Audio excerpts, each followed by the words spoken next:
The robots are coming for our jobs. Very soon, there will be nothing left for normal people to do.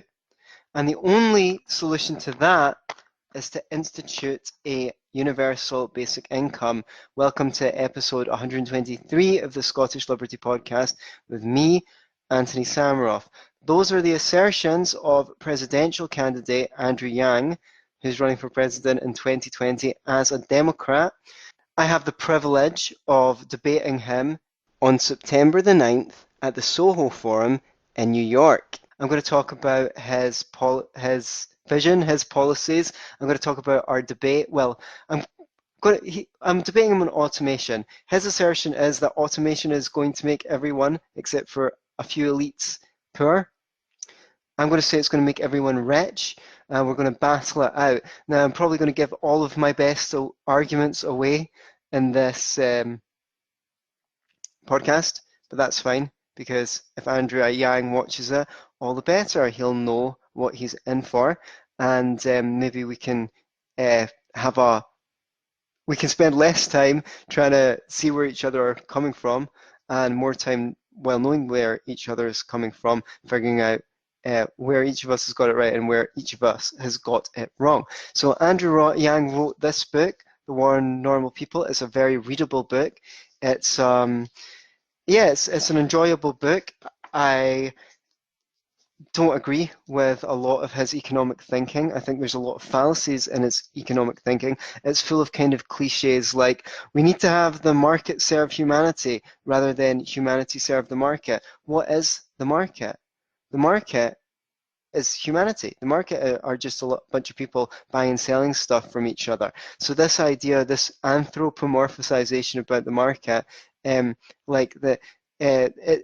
idea is that the market has some that the market can be separated from the preferences of human beings and isn't actually the expressed preferences of human beings in action, right?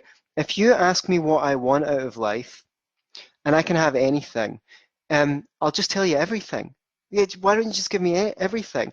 The great thing about the market is it reveals our preferences. So if I have a choice between a cup of tea and a cup of coffee, and I have to pay for the same amount for them, you can tell which I prefer in that moment by my revealed choice. It's what I'm willing to choose when I have to sacrifice everything else of equal value that you really find out what I want. So that's just a little introduction. I don't really like it when people say these things like, oh, you're God, the free market, because there's no such thing as the free market, right? People should not fetishize the free market. The free market, when I say there's no such thing as the free market, of course, markets exist. What I mean to say is you cannot separate markets from individuals. So we have very corrupt markets where entrenched corporations can get the ear of the government and have regulations passed in their favor. They might not pay as much tax as smaller businesses. They might get government handouts. They might be able to sell contracts to the government for big sums of money. They might be able to lobby to get competitors shut down. They might be able to get patents that stop people from producing similar goods to them who could even do a better job than they can. And all of that's unfair, but where does the power start? Who has the ability to point guns at people and force them to do what they want people to do? It's the government that has that power. Otherwise, Coca-Cola would be lobbying McDonald's, McDonald's would be lobbying Starbucks, Starbucks would be lobbying Apple, and so forth, and what have you.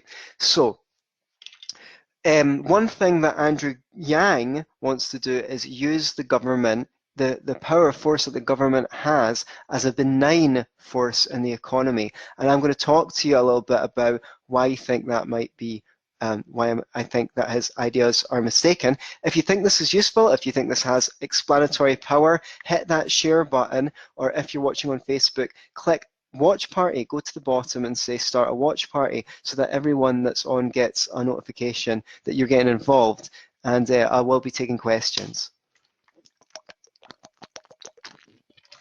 Okay, on with the show. Right, let's talk about automation. I'm going to talk a lot about automation. I'm going to talk a little bit about universal basic income. Andrew Yang says that we automated 4 million jobs away in places like Ohio, Missouri, and Michigan, and that those places have never really recovered from that. But he hasn't actually mentioned all of the other factors that would make it difficult for people to get new jobs once their jobs were automated. I'm talking about things like the minimum wage, which, you know, say what you want about the minimum wage, but no one's going to pay you to train you when you're losing the money. So it's good if people can get a wage that's lower than the minimum wage while they're training, and then maybe, you know, they can get their salary will increase as they become more skilled on the job. Nope, you're not allowed to do that. Plus there's, you know, payroll taxes, which are just extra expense on businesses. Lots of businesses have to pay for medical insurance for their employees. That even Andrew Yang admits that in the book. He talks about he's for Medicaid for all. He wants the government to pay instead of corporations. And he says that in one of his businesses, he would have happily taken on more people if it wasn't for the cost of having to pay insurance for additional employees. So there's an example. Then, I mean, we could go on and on, just but let's talk about the increase in the prices of rent in real time over time, what that's caused by restrictions on who can build property. There's that makes the cost of living go up. So I'm not saying that makes it harder for people to find jobs, but he's constantly citing the fact that people are struggling as evidence for why we need UBI and why automation is a bad idea. But my book, Universal Basic Income For and Against, which you can get on Amazon Kindle, it will be available in paperback pretty shortly. I don't know if it's available for pre-order yet, but yeah, definitely go on Amazon. I talk about what I consider the five major factors that ramp up costs of living and make it harder for people to survive on a lower wage. But let's talk about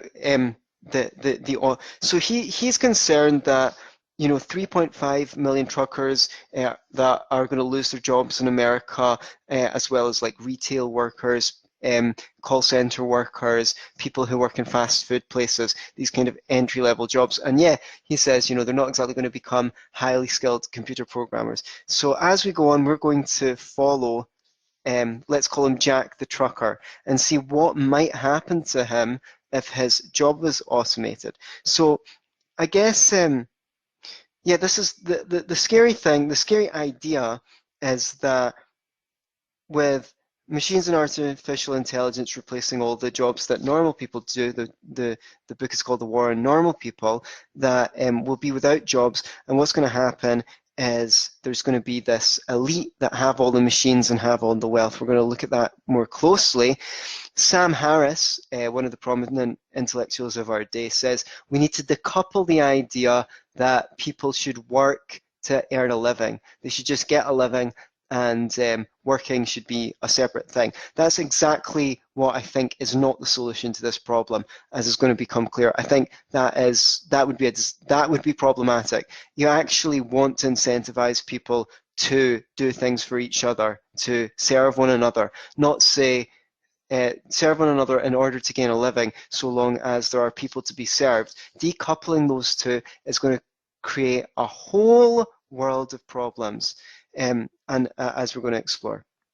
So what I want to say is, yes, adopting machines can result in job losses nominally in particular industries. I'm not denying that truck drivers can lose their job to automation, but it has not created unemployment across the whole economy.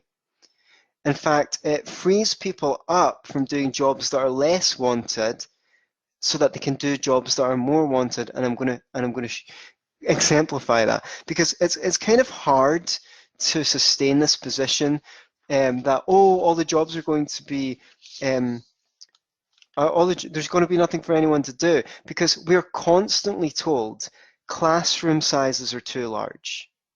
We're constantly told hospital waiting lists are too long. We're told, oh, we cut down all our trees to fuel the Second World War, and they've still not grown back, right? So why don't we get what if we need tree planters? Clearly, we're told, oh, there's all these environmental problems. Well, that means there's millions and millions of jobs potentially cleaning up the environment, right? Um, there's old people. There's so many old people who just languish in their homes. They're lonely. They've got nothing to do, right? So there's tons of stuff. Oh, there's single mothers have to work 3 jobs. Have you heard these claims? I hear them all the time. Single mothers have to work 3 jobs simultaneously, and they can't even get someone to look care after their kids, right? At the same time, we all cook our own meals. Wouldn't you love to have a butler? Wouldn't you love to have a chef? Wouldn't you love to have someone to come over and cut your grass, cut your grass for you, iron your clothes, clean up your room, as Jordan Peterson says, do your shopping for you?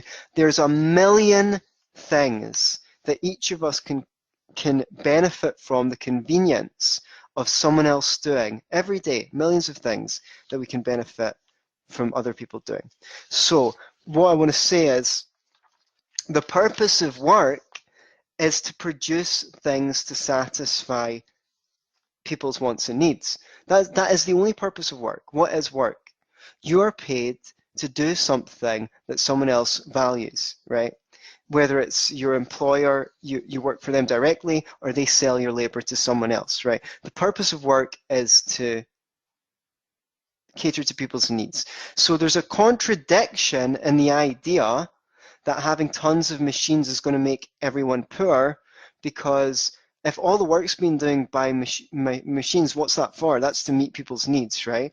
So if we have all of these things being produced, right? If there's no jobs, if people are poor, then there's lots of work to be done. Therefore, there's lots of jobs because they've got lots of wants and needs. So you need lots of people to do the jobs to make those poor people rich, right? If everyone's rich, if everyone has everything they need, then you could be making an argument to say, well, there's no work left to do. Look, everyone's rich, right? And people will say that because you go, well, what the fuck am I going to do now? I'm just going to like go into virtual reality world and like, you know, I don't know, it'll be like, I dread to think the kind of things that you sick fucks will be getting up to in virtual reality world, right?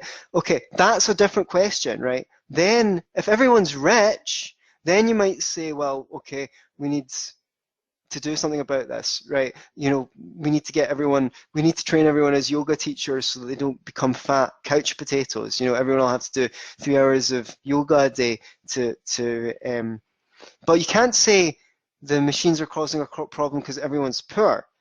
Now, because if people are poor, that means there's lots of jobs. So there will be jobs as long as there's people who are poor. And the more poor people there are, the more work there is to do, right?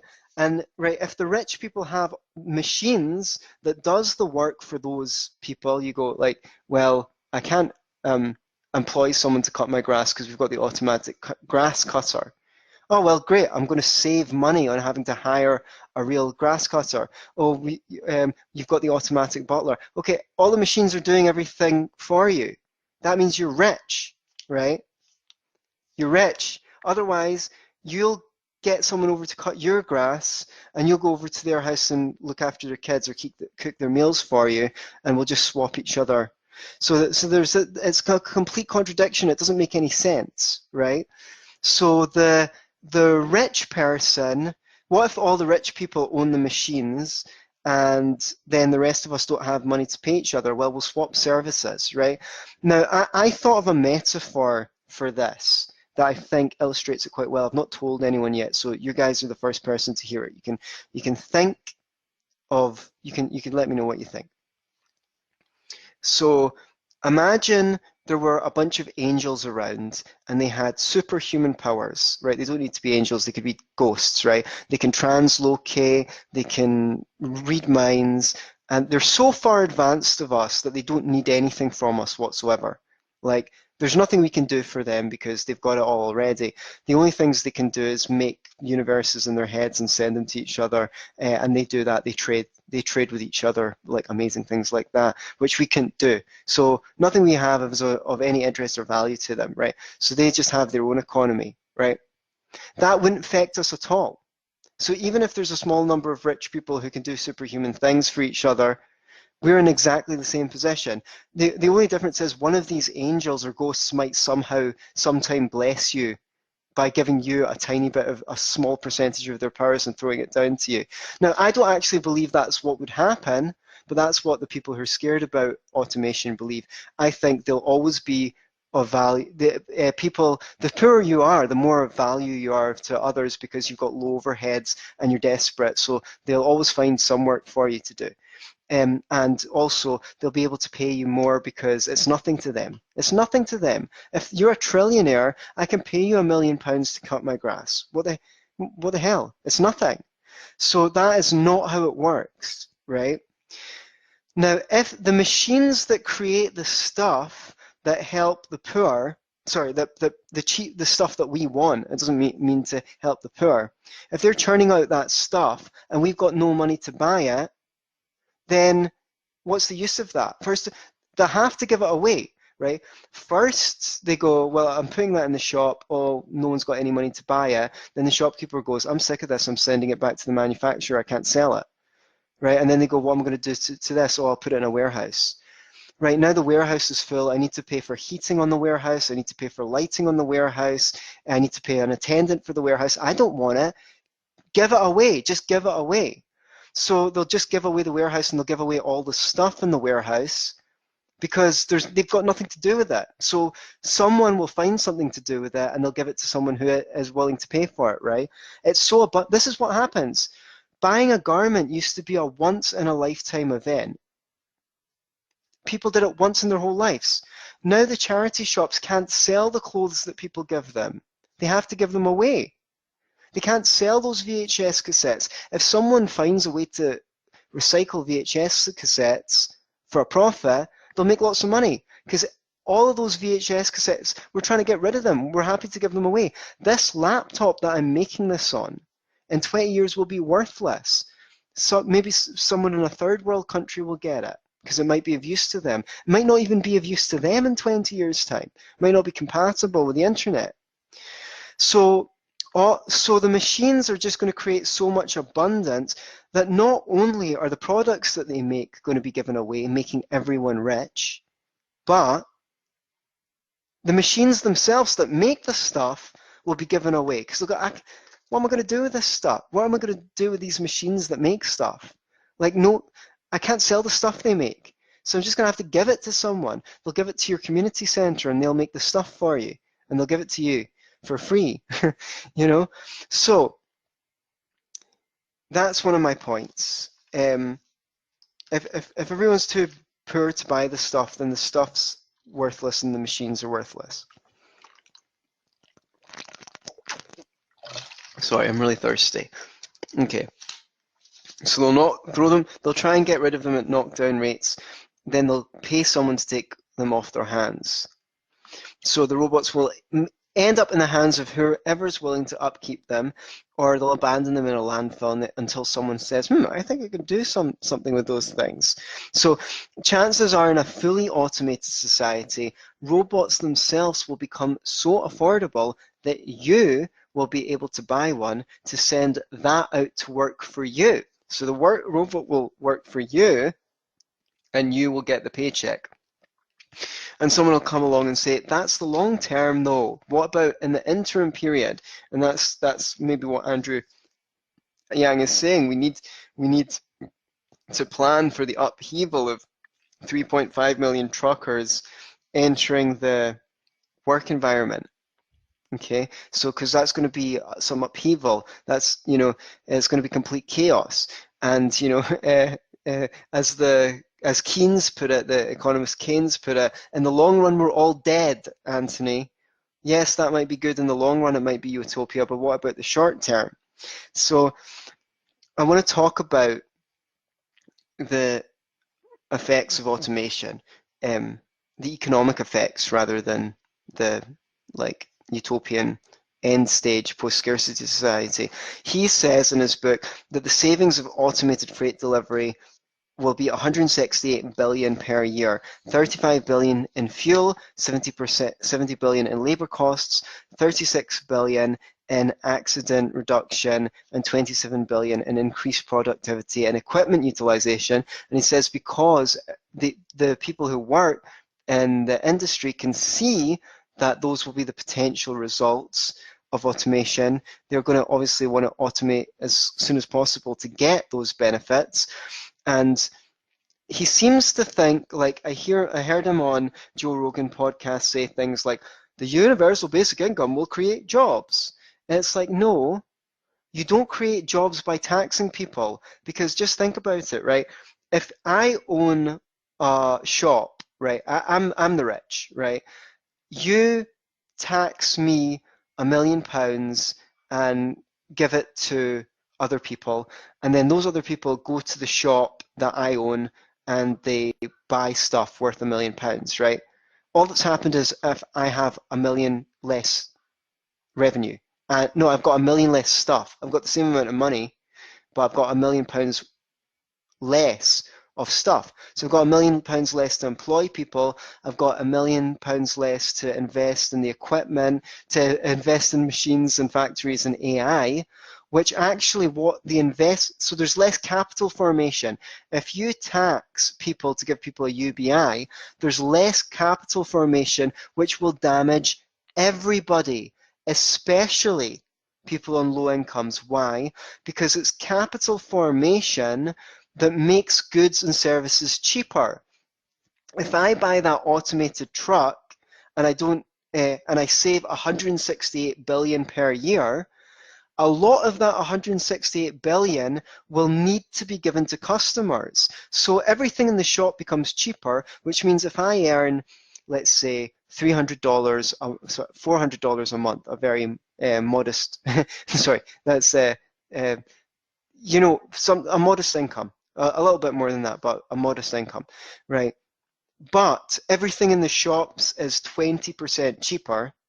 I might have the same wage, but actually my wage buys, I can't do that reverse percentage thing. Someone who's good at maths explain to me how to translate everything in the shops 20% cheaper. I think that makes my money worth 25% more.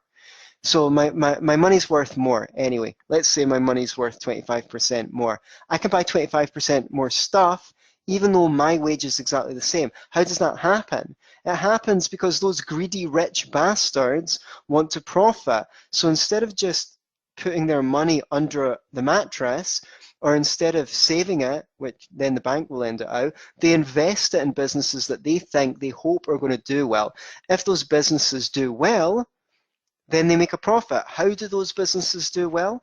Well, the owners of those businesses look at the market and say, I think I can do that cheaper than that person does, or I think I can offer a better service than that person for the same amount of money that they're charging for that service.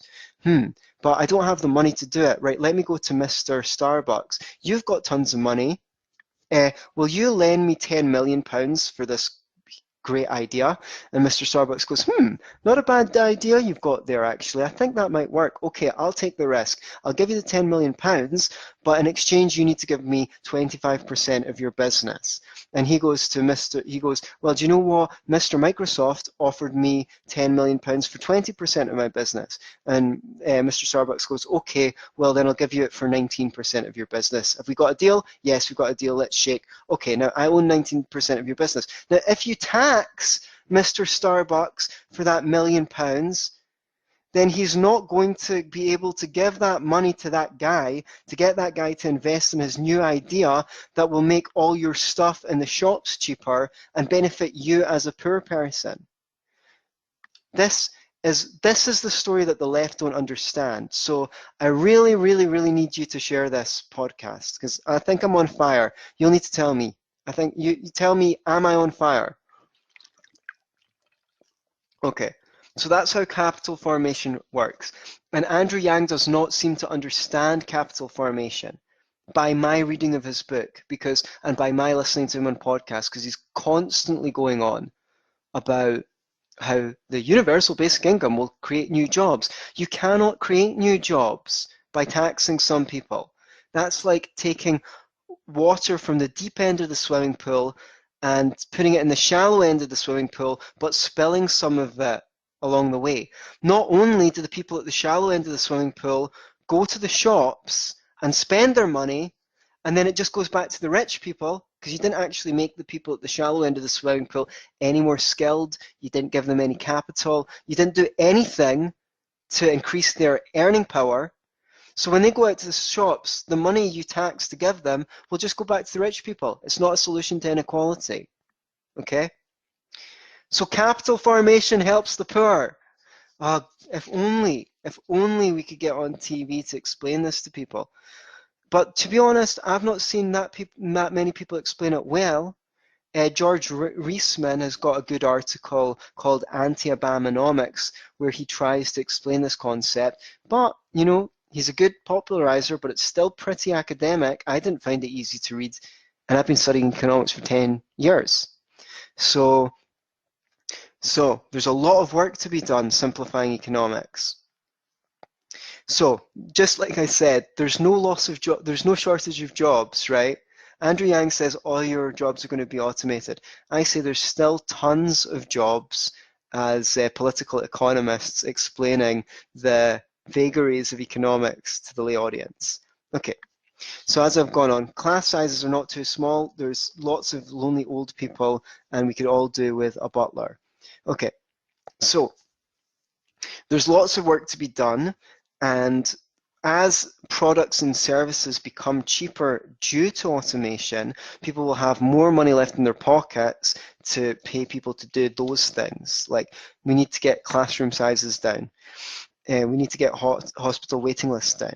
Right. So if you're going to say, well, what about the short term? How are we going to help the truckers? Why not just give the truckers a universal basic income for a year or two after they get fired, so that they can go and train in another job? Why mess with the whole entire economy? That's silly, and it's going to have bad consequences.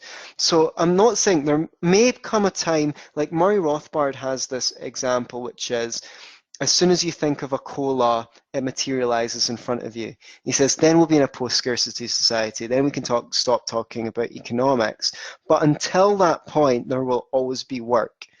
And at the point where we're in a post-scarcity society, there'll be no poverty either. Everything will be so abundant that people will just give it away for free. Okay, that might sound far-fetched, but there's tons of stuff that people can't give away. If you've got a VHS player, it'll still play videos, and people will only to be happy to give you free, absolutely free movies. Free books. You can get tons of books for free because no one wants them anymore. So let's follow Jack the Trucker, right? I'm gonna illustrate this because I think illustrating things is the best way to make them real. So we're gonna follow Jack the Trucker. Someone invents a self-driving car, and this self-driving truck threatens to put Jack the Trucker out of business because it's got twice the productivity of Jack the Trucker. So Jack the Trucker can deliver an average of 100 widgets a day, but the automated truck doesn't have to sleep, so it can deliver an average of 200 widgets a day. So now there's a possibility that Jack the Trucker will get fired in place of, let's say, Percy, the self-driving truck. But it's not necessarily the case that he's going to get fired. If he does get fired, everyone says, look, that's so unfair. Look, Jack got fired. Like, let's go to the government and get a universal basic income before this happens to more people. What they don't realize is that now Percy is delivering twice as many widgets as Jack, and that reduces the price of widgets so that more people can buy widgets, right? So we can see that Jack is unemployed, but we don't see that everyone else is slightly better off and has got a little bit more money in their pocket. And what are they going to do with that money? Well, they're going to go out and buy more stuff. And Jack gets a call the next day and says, yeah, we know we laid you off, but actually so much stuff is getting bought right now that Percy can actually cater to the demand, we actually need you as well, right? So before they were selling 1,000 widgets, now they're selling 1,500 widgets because the widgets are cheaper. So they actually need both Jack and Percy on the road. Jack gets called out of his retirement, at least in the interim, right? So that's one thing that could happen. The detriment of Jack, but I want you to focus on the fact that the detriment of Jack is conspicuous because you can see him being fired, but not everyone notices the reason why they're slightly better off is because Jack's been fired. Now, this could be compromised if the Federal Reserve or the Bank of England prints out money to fund a universal basic income, for example, then that creates inflation. Money is a commodity. It's subject to the laws of supply and demand. The more money there is in circulation, the less valuable that money is. So if they print money to create a universal basic income, then the price of everything is going to go up. So you're not even going to notice that Jack being fired has actually made your goods cheaper because all you see is that the prices in the shops are going up. Okay, so just watch out for that one. That's why we're not. I mean, I say in my book, Universal Basic Income For and Against, that it's like impossible to measure. You can't overestimate how much the printing of money has damaged our lifestyle. Has damaged our living standards. It's hard to imagine how much cheaper everything would be if they weren't always printing money. Your wages would be lower as well, but that's a different story. I can't go too fully into that. I discuss it in the book. So, right now, the basic economic problem says that resources are finite while human wants are actually unlimited, right? If that's not true, it's almost true, right? So whatever we want, whatever situation we find ourselves in, we always want something more. So maybe human wants aren't actually unlimited, but they're as close to unlimited as necessary for the thought experiment. We're a couple of 100 years away from utopia, right? So there's always a way to advance technology to meet more of people's needs because people's needs and desires are unlimited. So that's why you don't need to be scared anytime soon of there being nothing to do because our wants are unlimited, so we can always be better served. Now, the employer who buys the machine, as I said, he might want to keep Jack on and have both Percy and Jack on the roads. Now, that will help him produce 3 times as much rather than just twice as much as he was before. On the other hand, he might fire Jack. Now Jack has to find another job doing something else that better serves people because what is obvious is that we don't want people doing things just because they're doing things. Like there's a story, I don't know if it's true or not, that Milton Friedman visited the Soviet Union and saw a bunch of people digging a ditch, and he said, well, where's the machines to help them dig a ditch? And they said, oh, you don't understand, this is a make work program. So in other words, we don't want to help them dig the ditch faster because then they won't have a job, right? And he said, well, why do they even have shovels then? Sharp guy, I can believe that it actually happened. So we don't want him trucking if there's no demand for his services. I mean, but the thing is, as I said, classroom sizes are too small and hospital waiting lists are too long. We need to replant our forests, etc., etc., etc. So there's plenty of reason. There's plenty of things for him to do. Like, why should we have him sitting driving a truck when, like, there's some single mom out there who has to look after her child that's got some special needs of some sort, and he could be taking some jobs off her hands so that she can look after the child. It's a horrible idea. So he's got the employer's got the chance of increasing productivity by keeping both of them on, or firing him to find work that it makes more sense for him to do. Either way, the product itself, the service of trucking is going to fall in price, right? The price of trucking services is going to fall. If the first trucking service doesn't lower their prices now that they've got Percy on board, then one of their competitors will say, we can truck for cheaper than them, and they'll be forced to put their prices down sooner or later. Maybe not in the short term, maybe there's too much stuff to be delivered in the short term, but in the long term, market competition means that the prices of things will go down. So as I said, this means that A, more people will be able to afford having stuff trucked to them because the price of trucking has gone down. And two, all of the companies that pay to have truckers stuff trucked to them have got extra money left over after trucking, after having their trucks delivered, to invest in their business, to put the price of their products down, to employ more people. So let's say I'm Walmart, right? The price of trucking has gone down. Now I've got more money left over after having all the stuff delivered to my shop that I think, wow, we could really cut down the size of our lines here. Target have lower lines than us. Like the lines in Target are short and our lines are long. Well, let's employ Jack the trucker in Walmart so that we can compete with Target. And then Target goes, oh, we were doing a great job of competing with Walmart because people said, I don't like going to Walmart, the lines are too long. But now their lines are short like us because they employed Jack the trucker. Right, we need to employ some people too. Right. So this is how it works in the real world, right? When you allow the market to function. I'm not saying we have a free market, but this is how Jack the trucker would find a new job in Walmart who've got more money left over because they're paying less to have their goods trucked to them, right?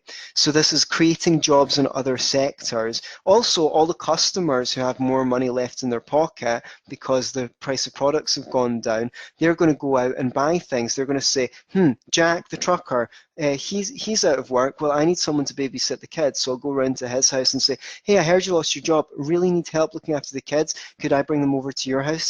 There you go. This is creating the savings that people are making due to trucking are facilitating Jack the trucker in getting a new job. And what I would add to that is Jack the trucker's redundancy package, which he's been paid, his severance, also has higher value because everything in the shop's cheaper due to the automation of trucking. So the fall in prices increases standards of living as everyone. As I said, everyone who's still in a job can buy more stuff with the same wage, so we're all better off. And now, I meant to say, the freer the economy, the easier it will be to absorb the truckers, right? If you have $15 minimum wage, that's going to make it really hard for the truckers to get jobs in areas where that's in effect, because they might not have skills that aren't relevant to trucking that are worth $15. However, if you don't have a minimum wage, then they can get a job in the short term, gain some skills in that job, and they will be able to gain skills on the job, and their labor will become more valuable. But if you make it hard to employ them, then you're just making it unnecessarily difficult. And as I said, oh yeah, I meant to mention this. Gene Epstein, who you might know, he moderates the Soho forum. He's going to moderate my debate with Andrew Yang. When he read my book, Universal Basic Income For and Against, get it on Amazon, it'll be out in paperback soon. When he wrote to me, we were speaking on Skype, and he said, a lot of people think that major shifts in the economy require the government to preside over, but it's actually more than ever when there's major shifts that you need free markets and entrepreneurship, because it's the entrepreneurs who have the details on the ground. They can see what people's needs are, and they can try things. Like, lots of companies can try different things to solve problems, whereas the government is very far away from the facts of the ground compared to entrepreneurs, local businesses, and people who are dealing with people day in, day out. So they don't actually have the information to deal with the minutiae, plus they can't try things on a small scale. Here's a little product to help with this. Oh, you like it? Well, you tell your friend buys it, blah, blah, blah, blah. By memetics, that product, that idea, that innovation spreads in a meritocratic way on the free market. Whereas when the government plans it, the government has to go guess. They have to guess. How else are they going to do it? And their chances of guessing are diminishingly low, especially when you consider how greatly the needs of different people vary across the whole of a country. So you're getting the idea that automation doesn't necessarily mean less jobs, because Henry Ford automated the production line, and because the automobile became because the automobile suddenly became affordable to the masses, the number of people working in manufacturing actually had to increase. They needed so many cars that even though he automated the production line, he needed to employ more people because the demand for cars went through the roof. So how do we apply this to Jack the Trucker? Well, the automation of trucking drives the price of everything so far down, everything becomes so much cheaper that people buy more stuff, that more trucks are needed than ever. And that's when he gets the call to say, hey, Jack, we need you back for another couple of months. I know we laid you off, but please just stay with us for another couple of months. We'll give you a bonus. Like, don't hate us. And that'll also give you time to find a new job. That can happen in the short term. Right. So it's also Jack the Trucker could get a call from that company going, yeah, sorry we laid you off. Actually, what we want to do is retrain you as a mechanic, because these self-driving trucks, they've brought a whole host of maintenance problems, and we don't actually have enough mechanics to maintain them. You were always reliable, you were always on time, you were always a hard worker, so we're going to give you the job maintaining the machines. As the economist Johan Norberg, author of Progress, 10 Reasons to Look Forward to the Future, put it, the more machines we have, the more people we need to develop them to manage and monitor them. It sounds like an unmanned drone is really unmanned, but not really. Excuse me. The US Air Force has concluded that a small MQ-1 drone requires a ground crew of 168 personnel. A big surveillance drone relies on 300 people to operate it, and this compares to the 100 people it takes to keep a manned F-16 fighter in the air. And the more data these drones collect, the more people are needed to look at this data, monitor it, and reach conclusions. A single drone collects enough video for 20 people to work around the clock to analyze it. And with tens of thousands of drones, that's a lot of people. He goes on to state that one general in the military concluded, the number one manning problem in our Air Force is manning our unmanned platforms. So there's another thing. Jack the Trucker gets a call from a surveillance company and says, hey, we heard you lost your job. We've got your reference here for the trucking company. They said you're great, and we want to give you a new job working on our data. We're gathering data on we're gathering stats from our unmanned trucks. They've got video cameras in them, and they're collecting data on the migration of birds. They're collecting data on fires, and they're collecting data on all sorts of stuff that they're monitoring. And we need someone to compile that data. And you seem to us just the person. So now, another thing is that machines have created altogether new jobs and entire industries. For example, there's no such thing as a CT scan operator or a microchip assembler. These things can only be done with automation.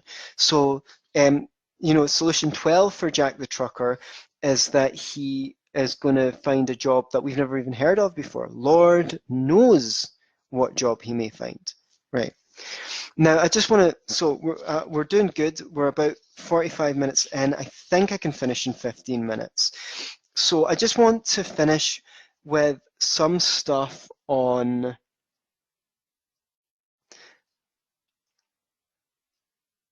how the market redistributes the benefits of automation. And I've already talked about it partly in terms of it makes everything cheaper. So that way, because the idea is that the automation will concentrate all the money in the hands of the few.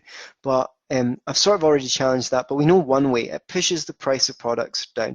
It also makes there more money available for capital formation, which I've discussed already.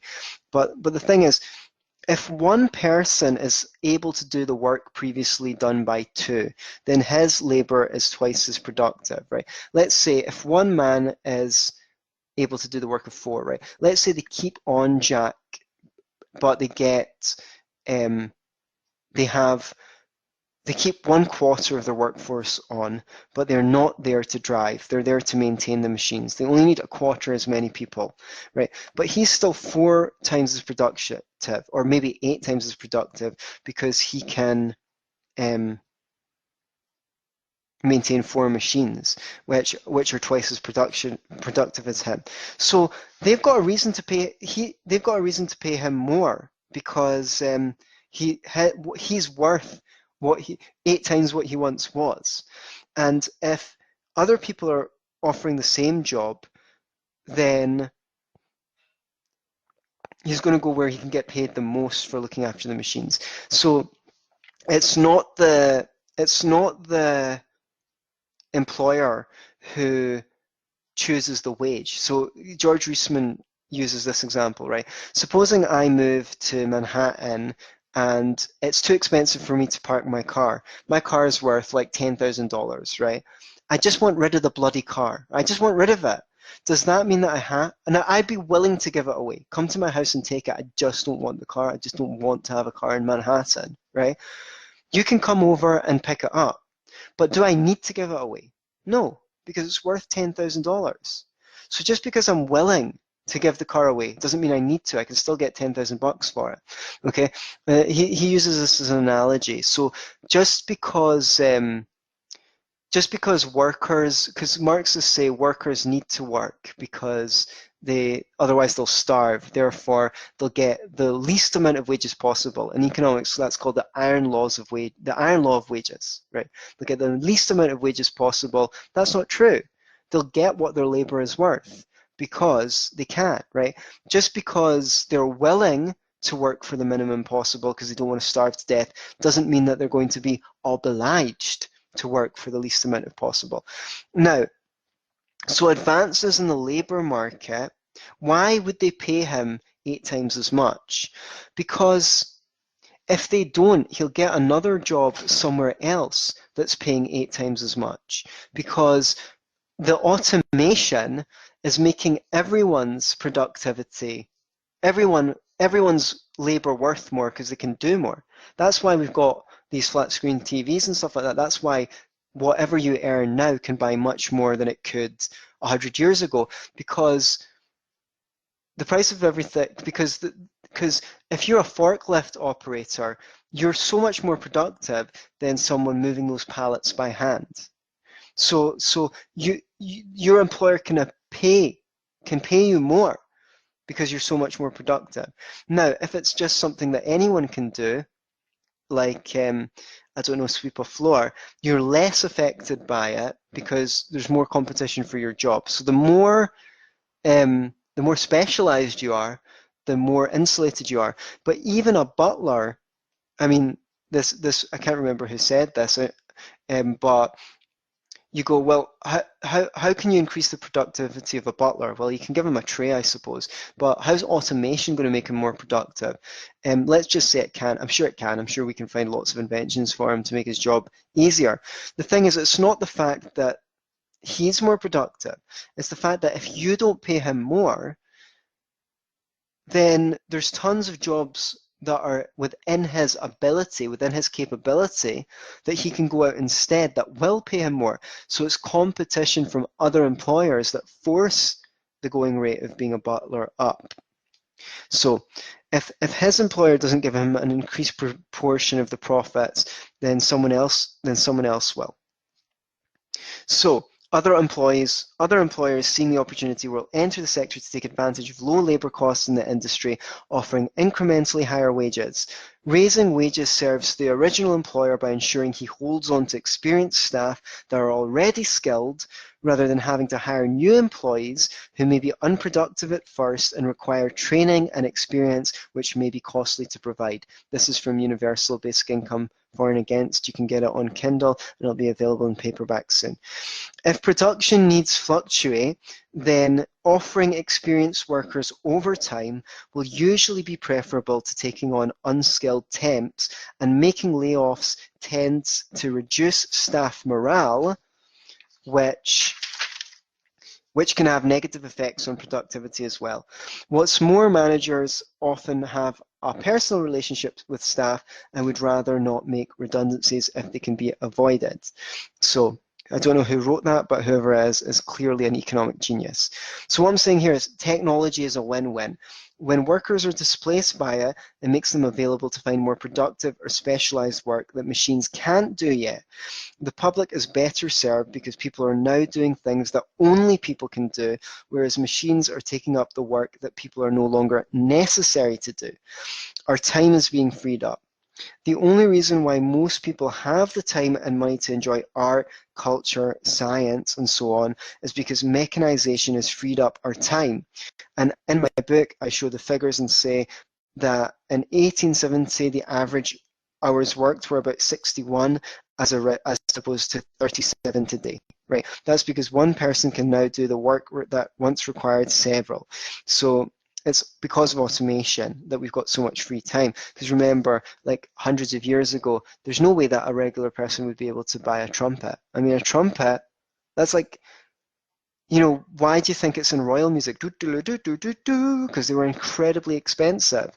Only royals could afford them. So just think about that. You know, a pineapple used to be a luxury good. Sometimes you see these buildings that have got domes that have got the shape of a pineapple, and that's because, I don't know, I think the King of France paid like the equivalent of $15,000 or something like that today for one bloody pineapple. So, but now you get them in the store for the equivalent of $1. So, adapting to an economy that's advancing through mechanization does require of people the ability and willingness to adapt and learn new skills, and that might seem intimidating to some, but the net results is actually to empower people to take charge of their destiny by becoming flexible, well-educated, and multi-talented. It's no longer the time of the Industrial Revolution, where people were defined by their jobs and expected to do those jobs for life, but rather an aspirational time where people can become highly competent in many fields and so be assured that they will always be able to find meaningful work or even create their own jobs using their skills if they want to. The internet has opened up a near infinite number of doorways for that.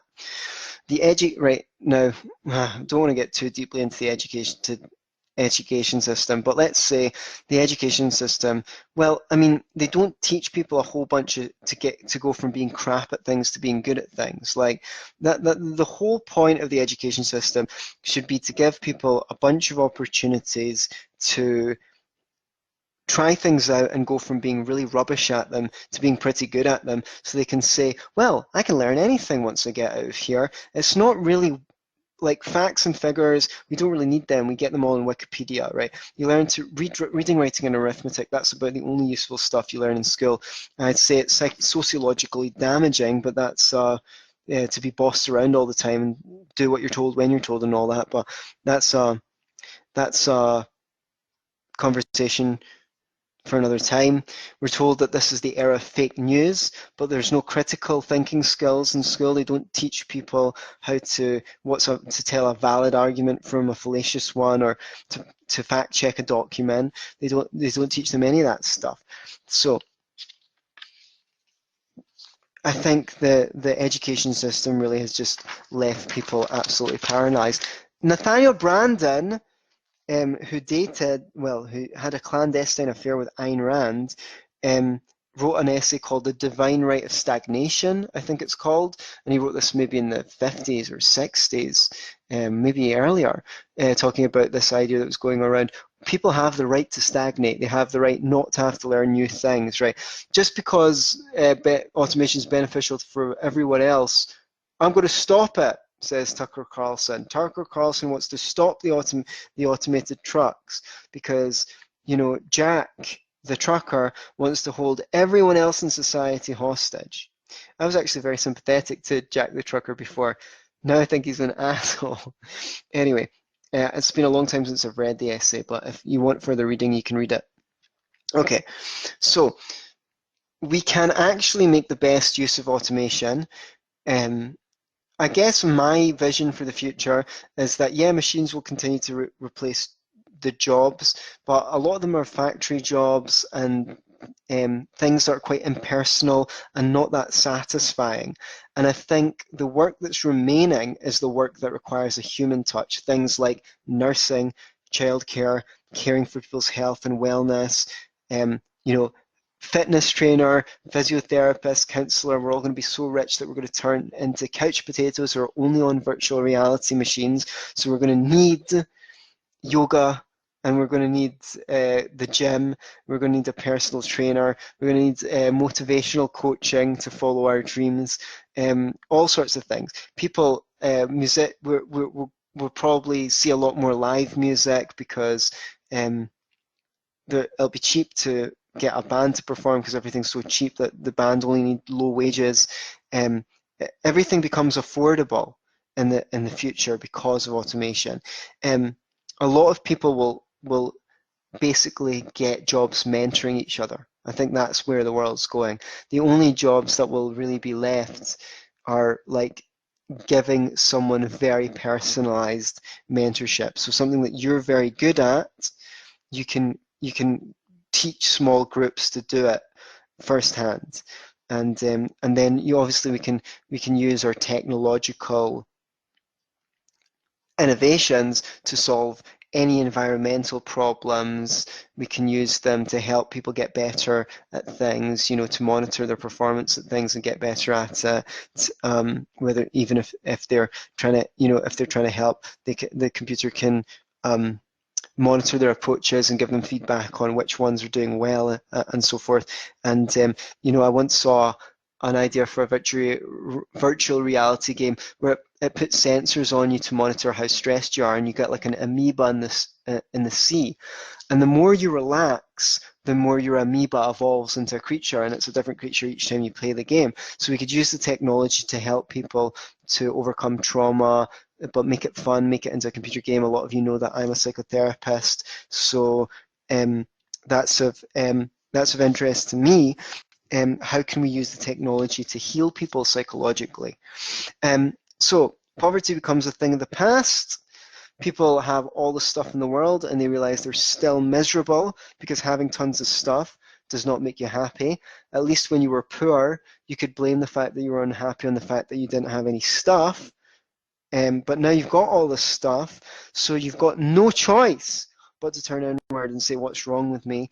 And you want personal development, you want to develop good habits, you want good health, you want good relationships, you want good mental health, you want community, you want to contribute to the well-being of others, you want to pursue your creative interests in arts, music, theatre, poetry, literature, science, and we use the technology to help us pursue our own interests in that, and we use the technology to take us higher as a species, and that is my manifesto.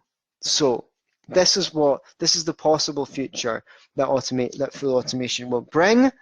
If you institute a UBI, you will absolutely destroy the capital formation that's necessary for the future that I outlined to happen, and that's why I look forward to debating Andrew Yang in September in New York.